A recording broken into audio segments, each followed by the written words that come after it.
Isang action-packed na Christmas games ang handog ng PBA ngayong araw dito sa Smart Araneta Coliseum. Pero hindi lang yan dahil magkakaroon din ng chance ang ilang maswerteng basketball fans na makascore ng libreng movie tickets.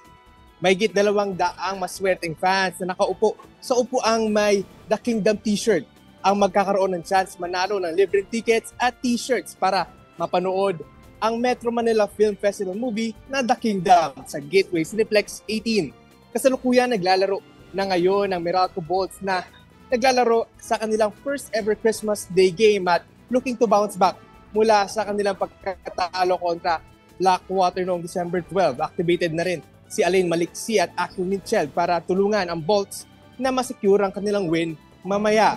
Katapat nila ang Converge Fiber Xers na nasa hot streak at naghahangad na makuha ang kanilang 4th straight games ngayong Christmas Day. Magiging challenge ito para sa Converge dahil sila ay maglalaro ng ika-4 na game sa loob ng 9 na araw. Isa raw itong character test para sa kanilang players. Lamang sa halftime ang Converge kanina, 54-41.